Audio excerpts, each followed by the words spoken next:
Hey hi friends. So last எபிசோடில் பார்த்தீங்கன்னா நம்ம ஹீரோயினோட அங்கிள் இருக்கார்ல, அவர்கிட்ட கூட அந்த சேர்மேன் வந்துட்டு இந்த மாதிரி நான் சொல்கிற வீட்டெல்லாம் நீ எரிய வச்சுனா உனக்கு வந்து நான் ஒரு ஃப்ளாட்டு கொடுக்குறேன் அப்படின்னு சொல்லிட்டு ஏமாத்திருப்பார்ல. ஸோ இதை பண்ணுறதுக்கு முன்னாடியே நம்ம ஹீரோவோட அங்கிள் வந்துட்டு ஒரு பத்திரம் ரெடி பண்ணியிருப்பாரு. நீ சொன்ன மாதிரியே நான் இந்த வீட்டெல்லாம் எரிய வைக்கிறேன், பதிலுக்கு நீ வந்து எனக்கு அந்த ஃப்ளாட்டை கொடுக்கணும் அப்படின்றது தான் அந்த பத்திரத்தில் எழுதியிருக்கும். ஸோ அதை வச்சு பார்க்கும்போது அந்த பத்திரமும் லாஸ்ட்டாக நம்ம ஹீரோவுக்கு கிடச்சிருக்கும். அதை இப்போ அவன் போலீஸ் கிட்ட கொடுத்துட்டானா அந்த 20 வருஷத்துக்கு முன்னாடி நடந்த ஃபயர் ஆக்சிடென்ட்டுக்கு உண்மையான காரணம் அந்த சேர்மேன் தான் அப்படின்றது எல்லாருக்குமே தெரிய வந்துடும். பட் இருந்தாலும் அந்த சேர்மனோட அடியால் அந்த கடங்காரன் இருக்கான்ல, அவன் அந்த லெட்டர் எப்படியாவது எடுக்கணும் அப்படின்னு யோசிச்சுட்டு இருக்கான். இதுக்கப்புறம் நடக்க போகிறத நம்ம இந்த எபிசோடில் பார்க்கலாம். ஸ்டார்டிங் சீனில் அப்படியே அடுத்த நாள் காலையில் நேற்று நம்ம ஹீரோவுடைய பாட்டியோட இறுதி சடங்குக்கு வந்தாங்கல்ல, அவங்க எல்லாருமே வந்துட்டு இப்போ மறுபடியும் ஊருக்கு கிளம்பிட்டு இருக்காங்க.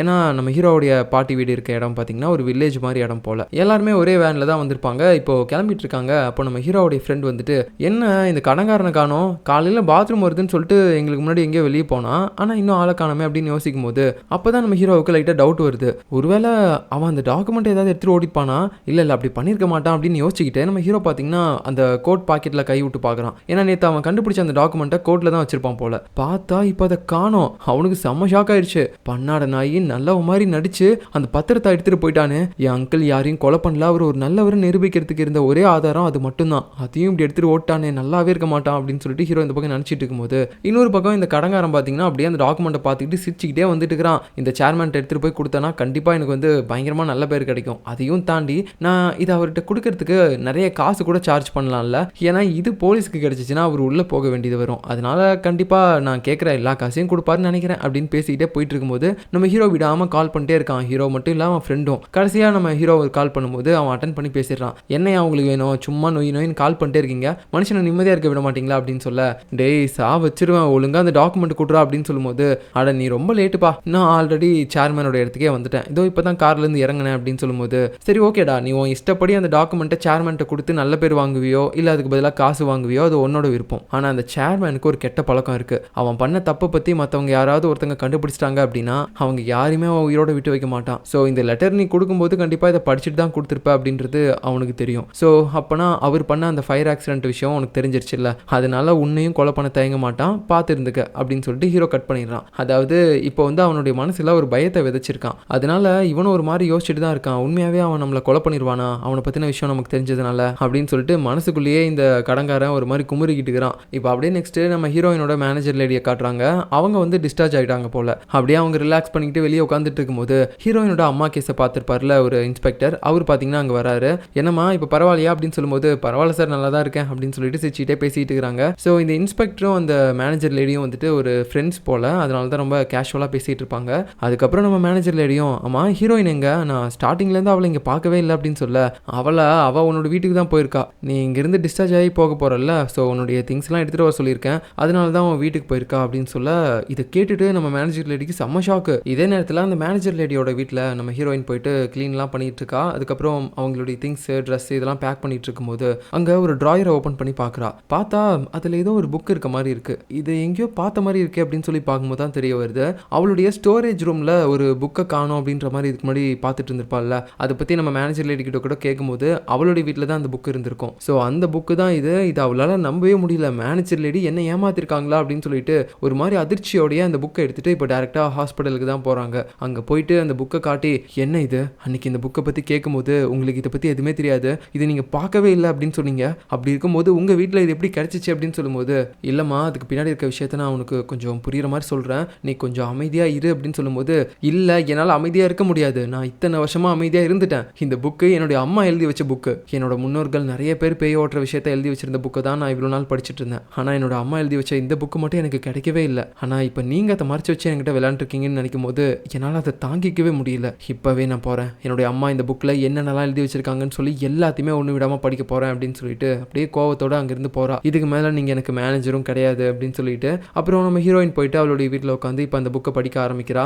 அவளுடைய அம்மா அந்த முகமே இல்லாத கொடூரமான பேயை ஓட்டுறதுக்கு முன்னாடியே வந்துட்டு இதெல்லாம் எழுதி வச்சுட்டு போயிருக்காங்க போல. ஏன்னா இந்த முகமே இல்லாத பேயை ஓட்டும் போது கண்டிப்பாக அவங்களுக்கு ஏதோ ஒரு பிரச்சனை வரலாம் அப்படின்றது அவங்களுக்கு முன்கூட்டியே தெரிஞ்சிருக்கு. அதனால தான் இதை வந்து ஃபஸ்ட்டே எழுதிட்டு போயிருக்காங்க போல. ஸோ அதில் என்ன எழுதிருக்கு அப்படின்னா, இதுக்கு முன்னாடி இவ படித்தது தான், இந்த மாதிரி அந்த முகமே இல்லாத பேய் ஒருத்தருடைய உடம்புக்குள்ளே போயிடுச்சு அப்படின்னா அந்த பேயை வெளியே ஓட்டுறது வந்து ரொம்ப கஷ்டம். அப்படி அதை ஓட்டியே ஆகணும் அப்படின்னா நம்ம ஹீரோயின் வழக்கமாக இந்த பேய்களை மேல் உலகத்துக்கு அனுப்புறதுக்காக அந்த ஹேர்பின் எடுத்து நெஞ்சில் குத்துவாள்ல, அந்த மாதிரி தான் இந்த பேய்க்கும் பண்ணணும். அது யாரோட உடம்புல இருக்கோ அவங்களுடைய நெஞ்சில் வந்துட்டு அந்த ஹேர் பினை வச்சு குத்தணும். பட் அதில் வந்து எந்தவித பேரும் வந்து சீட்டில் எழுதியிருக்க கூடாது. அப்படி பண்ணதுக்கு அப்புறமேட்டு அந்த முகம் இல்லாத பேய் யாரோட உடம்புல இருக்கோ அவங்களும் சேர்ந்து செத்துருவாங்க. அது மட்டும் இல்லாமல் இந்த பேய் ஓட்டுறவங்களையும் வந்துட்டு அந்த பேய் கட்டுப்படுத்த வாய்ப்பு இருக்கு. அப்போ அன்னைக்கு என்ன நடந்திருக்கும்? அந்த ஹீரோவோட உடம்புல தானே அந்த முகம் இல்லாத பேய் இருந்துச்சு. அதுக்கப்புறம் அந்த பேயினுடைய அம்மாவோட உடம்புக்குள்ள வந்திருக்குமா அப்படின்னு சொல்லி அவளுக்கு பயங்கரமான குழப்பம். ஏன்னா அதை பற்றிலாம் அவளுடைய அம்மா இதில் எழுதலை, அதான் இறந்துட்டாங்கல்ல. ஸோ இப்போ டேரெக்டாக அவளுடைய ரூமுக்கு போகிறா. அவள் அம்மா எப்பயுமே இருப்பாங்கல்ல அந்த இடத்துக்கு போயிட்டு இந்த சாம்பிராணிலாம் பற்ற வைக்கிறா. அப்புறமேட்டு இந்த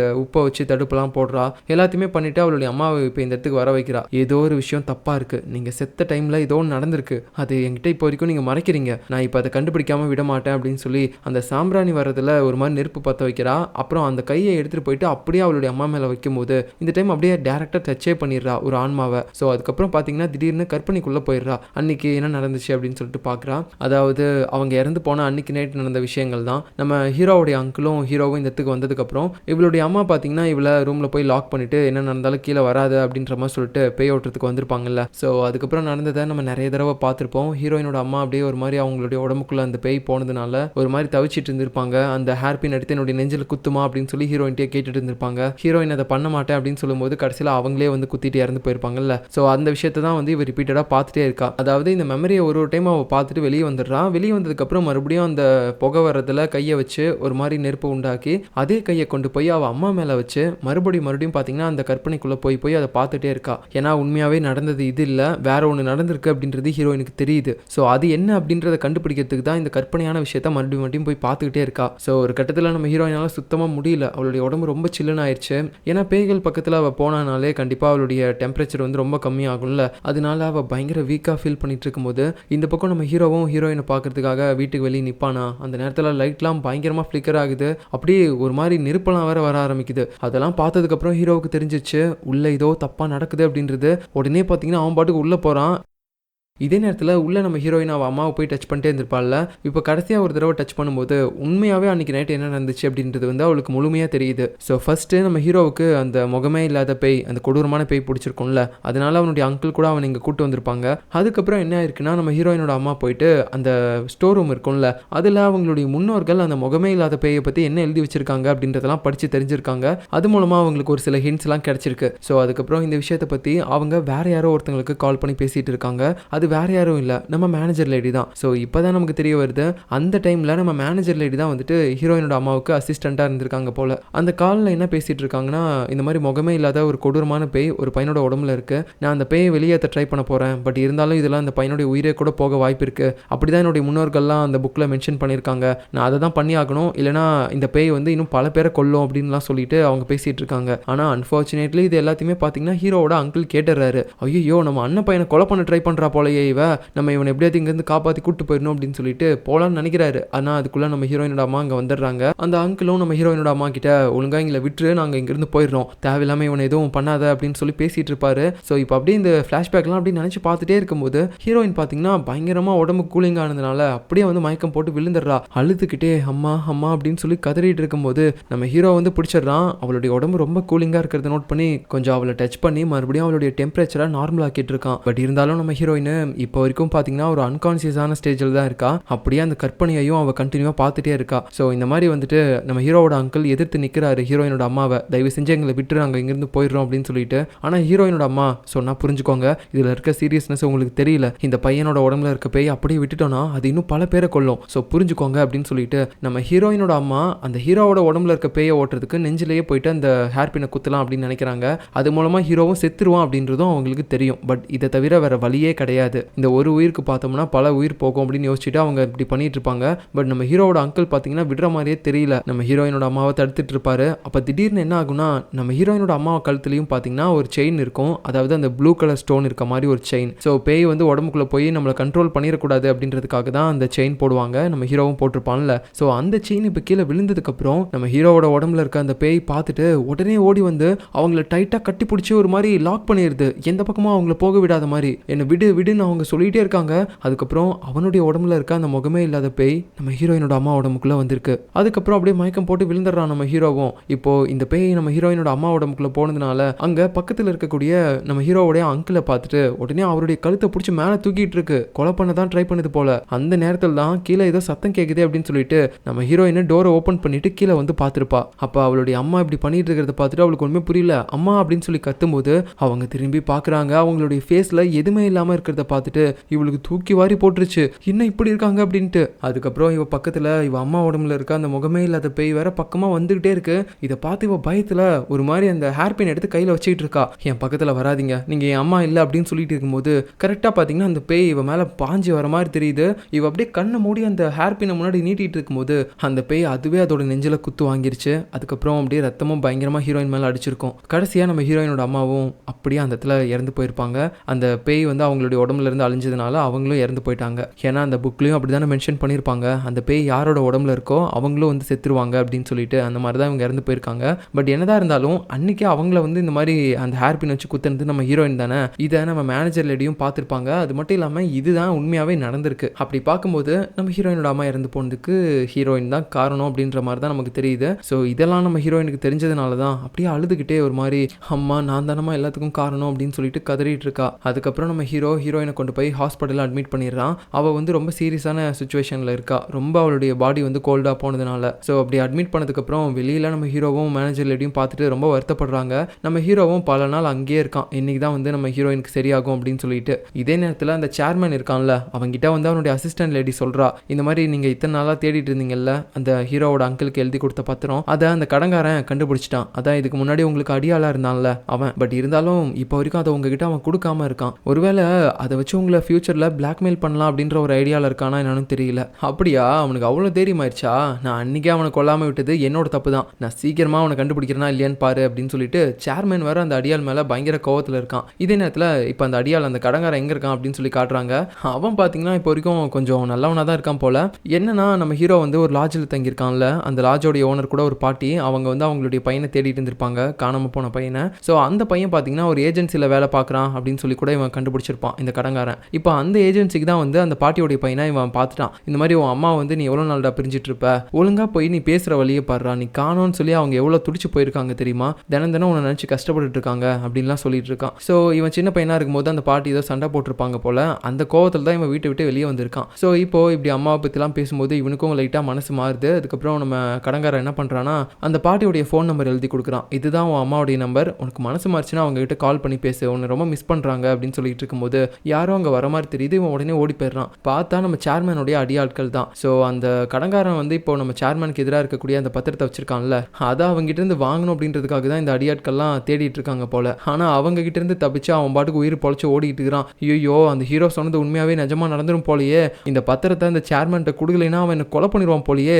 இதுவே அவனை பிளாக்மெயில் பண்ணி காசை கேட்டு போயிருந்தேன்னா கண்டிப்பா நான் அங்கேயே கூறுகுறா வெட்டி போட்டுருந்துருப்பான், நல்ல வேலை நான் போல அப்படின்னு சொல்லிட்டு இவன் பாட்டுக்கு அப்படியே அங்கிருந்து ஓடிக்கிட்டு இருக்கிறான். இதே நேரத்தில் நம்ம ஹீரோயின் பார்த்தீங்கன்னா கண் முழிச்சிட்டா. இந்த விஷயம் தெரிஞ்சு ஹீரோ ஓடி போகிறான். இந்த மாதிரி இப்போ நல்லா இருக்கியா, பரவாயில்லையா அப்படின்லாம் கேட்கும்போது, இங்கே பாரு ஒழுங்காக இங்கேருந்து ஓடி போயிரு, எனக்கு உன்னை பார்க்கவோ பேசவோ எதுக்குமே விருப்பமே கிடையாது, நான் உன்னை முழுமையாக வெறுக்கிறேன், ஒழுங்காக போயிரு அப்படின்னு சொல்லிட்டு இருக்கா. நம்ம ஹீரோவுக்கு தெரியாது ஏன் இப்படி பேசுகிறா அப்படின்னு சொல்லிட்டு. ஆனால் நம்ம ஹீரோயினுக்கு இப்போ எல்லாமே தெரிஞ்சிச்சு இல்லை, உண்மையாகவே இவனை காப்பாற்ற போய் தான் நம்ம ஹீரோயினோட அம்மா அன்னைக்கு இறந்து போயிருப்பாங்க.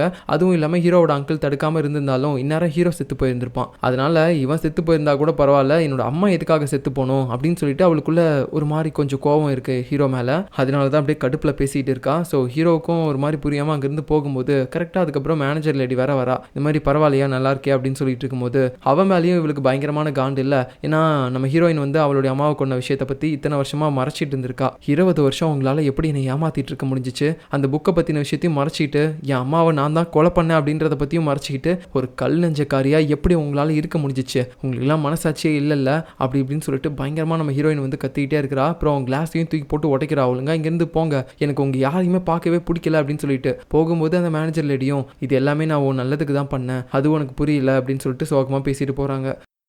இப்போ அப்படியே அடுத்த நாள் காலையில் நம்ம ஹீரோயினை பார்க்கலாம் அப்படின்னு சொல்லி வரும்போது அங்கே நம்ம ஹீரோயினே ஆளை காணோம். என்ன இது, நான் வரதுக்கு முன்னாடி டிஸ்சார்ஜ் ஆகி போயிட்டாளா அப்படின்னு சொல்லி ஹீரோ பார்த்துட்டு இருக்கான். இதே நேரத்தில் நம்ம ஹீரோயின் எங்கே போயிருக்கா அப்படின்னு காட்டுறாங்க. அவள் பார்த்தீங்கன்னா அந்த இன்ஸ்பெக்டர் தான் பார்க்க வந்திருக்கா. 20 வருஷத்துக்கு முன்னாடி அவள் அம்மாவோட கேஸை விசாரிச்சிருப்பார்ல, ஸோ அவரை பார்க்க வந்துட்டு இந்த மாதிரி எனக்கு இப்போ எல்லாமே தெரியும் சார், உண்மையை சொல்லுங்க, என்னோட அம்மா இறந்து போனதுக்கான ரீசன் என்ன, போஸ்ட்மார்டம் ரிப்போர்ட் பற்றிலாம் தெளிவாக சொல்லுங்க அப்படின்னு சொல்லி கேட்கும்போது அந்த மேனேஜர் லேடி சொன்னதுனால தான் இத்தனை வருஷமா நானும் உங்ககிட்ட எந்த உண்மையுமே பேசாமல் இருந்தேன். பட் இப்போ உனக்கே எல்லா உண்மையுமே தெரிஞ்சிச்சு அப்படின்றப்போ நான் இதுக்கப்புறம் இதுக்காக உங்ககிட்ட மறைக்கணும், நானும் உங்ககிட்ட சொல்லிடுறேன் அப்படின்னு சொல்லிட்டு அந்த கேஸ் ஃபைல்ஸ் எல்லாம் காட்டி எல்லாத்தையுமே தெளிவாக சொல்றாரு. இந்த மாதிரி உன் அம்மாவை நீ தான் கொலை பண்ணியிருந்திருக்க, அந்த ஹேர் பினை வச்சு நிறைய பிளட் லாஸ் ஆனதுனால அவங்க இறந்து போயிட்டாங்க. ஸோ இது எங்களுக்கு தெரிய வந்ததுக்கப்புறம் நாங்கள் இந்த கேஸை க்ளோஸ் பண்ணிட்டோம். ஆனால் உனக்கு எந்தவித தண்டனையும் எங்களால் கொடுக்க முடியாது, ஏன்னா அப்போ நீ ஒரு சின்ன பொண்ணாக இருந்தல்ல அப்படின்லாம் சொல்கிறாரு. இப்போ அதை கேட்டோன்னே ஹீரோயினுக்கு ரொம்ப கில்ட்டாக ஃபீல் ஆகுது. ஏன்னா அவர் வேறு வார்த்தைக்கு வார்த்தை நீ தான் அவங்க அம்மாவை கொலை பண்ணுன்ற மாதிரி நாங்கள் கேஸை முடிச்சிட்டோம் அப்படின்லாம் சொல்லியிருப்பார்ல, அதே தான் இவளுடைய மைண்டில் வந்துட்டு போயிட்டே இருக்கு. அப்போ நான் தான் என்னோட அம்மாவை கொண்டு இருக்கேனா, நான் தான் கொலைகாரி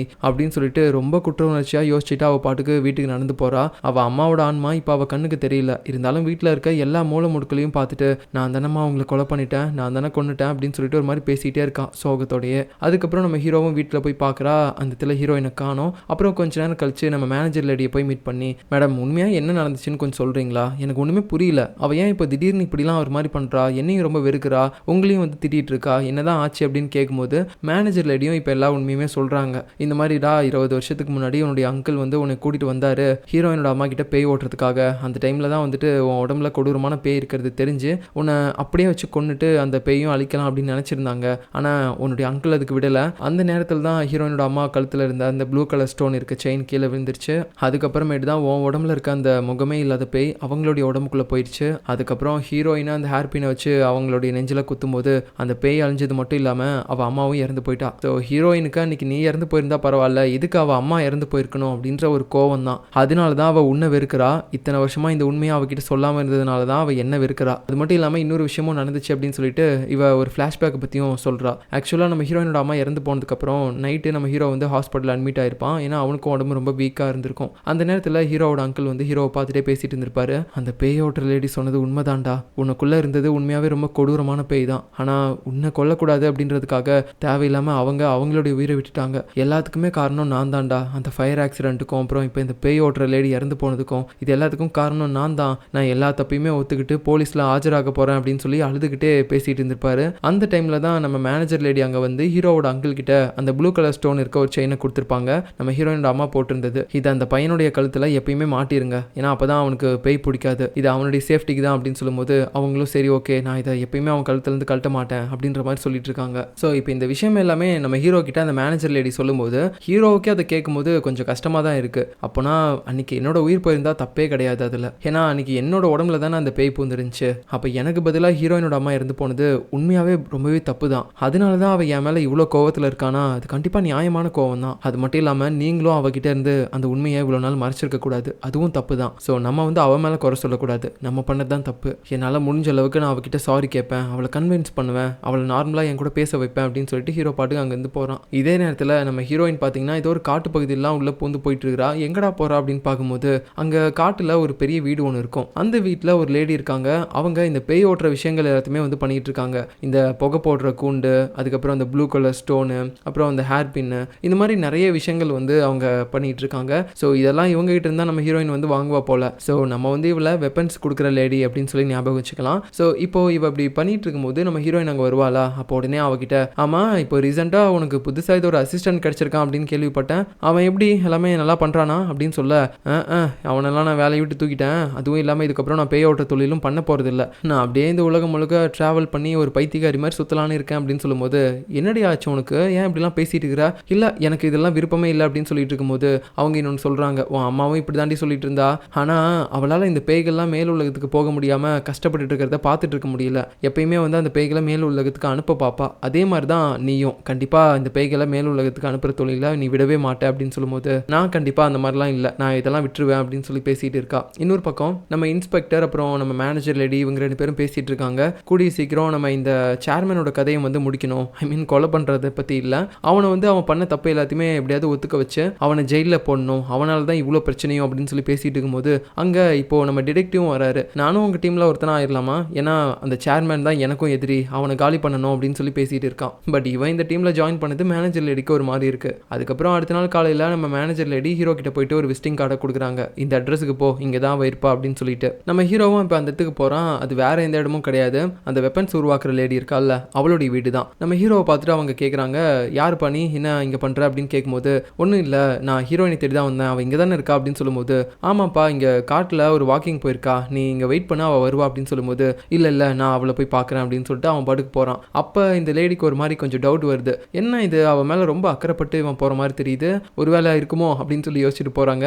அதுக்கப்புறம் நம்ம ஹீரோவும் இங்கே காட்டுக்குள்ளே பல இடங்களில் தேடி கடைசியில் ஹீரோயினை கண்டுபிடிச்சிடுறா. இங்கே பாரு, நீ என்னை அவாய்ட் பண்ணுறதுக்கான காரணம் எல்லாமே எனக்கு புரியுது, அது எல்லாமே நியாயமான ஒரு காரணம் தான், ஆனால் என்னை இதே மாதிரி ஒதுக்க வைக்காத, எனக்கு ரொம்ப கஷ்டமாக இருக்குது அப்படின்னு சொல்லி சமாதானப்படுத்துகிற மாதிரி பேசுகிறான். பட் நம்ம ஹீரோயின் ஒரே வார்த்தையா, இங்கே பாரு, எனக்கு உன்னை பார்க்கும்போது எல்லாமே என்னுடைய அம்மாவை நான் என் கையால் கொலை பண்ண ஞாபகம் தான் வந்துகிட்டே இருக்குது, அதனால என் மூஞ்சிலே முழிக்காத, தயவு செஞ்சு நான் உன்னை கெஞ்சி கேட்டுக்கிறேன். அப்போ உடனே ஹீரோவும், இங்கே பாரு, நீ உன் அம்மாவை கொலை பண்ண கிடையாது, ஏன் மறுபடியும் அப்படியே நினச்சிட்டு இருக்க, அது ஒரு ஆக்சிடென்ட், நீ சும்மா அந்த கத்தியை வச்சு நீட்டிட்டு இருந்த, உங்க அம்மா வந்து அதில் விழுந்துட்டாங்க, அதுவும் இல்லாமல் அன்னைக்கு அவங்கள கண்ட்ரோல் பண்ணிட்டு இருந்தது அந்த பேய் தான், நியாயப்படி நான் தான் நீ செத்து போயிருக்கணும், நீ நினைக்கிறது கரெக்டு தான், ஆனால் என்ன பண்ணுறது, அன்னைக்கு உங்கள் அம்மா இறந்து போனோம் அப்படின்றது தான் விதி போல, இப்படி தான் நடக்கணும்னு நடந்துருச்சு, ஸோ தயவு செஞ்சு இதுக்கப்புறம் நீ என்னை வந்து அவாய்ட் பண்ணாத ப்ளீஸ் அப்படின்னு சொல்லி கெஞ்சிட்டு இருக்கான். ஆனால் நம்ம ஹீரோயின் அப்படியே அங்கேருந்து கண்டுக்காமல் போயிடுறா. அதுக்கப்புறம் நைட்டு நம்ம ஹீரோயின் அந்த லேடியோட வீட்டில் இருக்கும்போது அந்த லேடியும் அங்கேருந்து கிளம்புறாங்க வெளியில் எங்கேயோ. போகும்போது நம்ம ஹீரோ கிட்ட, தம்பி உனக்கு ஏதாவது அவகிட்ட பேசணும்னு இருந்துச்சுன்னா எல்லாத்தையுமே மனசு விட்டு பேசியிருப்பா அப்படின்னு சொல்லிட்டு போகிறாங்க. ஸோ ஹீரோவும் அதை கேட்டுட்டு அப்புறம் ஹீரோயின் பக்கத்தில் வெளியில் உட்காந்துக்கிட்டு, இங்கே பாரு, உனக்கு என்னை ஏதாவது திட்டணும் இல்லை அடிக்கணும் அப்படின்னு தோணுச்சுன்னா கூட தைரியமாக எல்லாத்தையுமே பண்ணிடு, ஆனால் பேசாமல் மட்டும் இருக்காத, ஏன்னா நீ என்கிட்ட பேசும்போது நான் உன் கூட இருக்கும்போது மட்டும்தான் ஹாப்பியாக இருக்க மாதிரி ஃபீல் ஆச்சு, ஸோ நீ என்னை இப்படி விட்டுட்டு போயிட்டினா நான் மறுபடியும் ஒரு கஷ்டத்துக்குள்ளே போன மாதிரி ஆயிடுவேன், அதுவும் இல்லாமல் 20 வருஷத்துக்கு முன்னாடி உன்னோட அம்மா என்னை காப்பாற்றினதுக்கு ஒரு அர்த்தமே இல்லாத மாதிரி பண்ணிடாத, தயவு செஞ்சு என்கிட்ட மறுபடியும் பேசு அப்படின்ற மாதிரி பேசிட்டு அவன் பாட்டுக்கு போயிடுறான். ஸோ ஹீரோயினும் அப்படியே அவன் சொல்லிட்டு போனது எல்லாத்தையுமே பற்றி ஒரு மாதிரி யோசிச்சு பார்த்துட்டே இருக்கா. ஸோ இதுக்கப்புறம் நடக்க போகிறத நம்ம அடுத்த எபிசோடில் பார்க்கலாம். பாய்.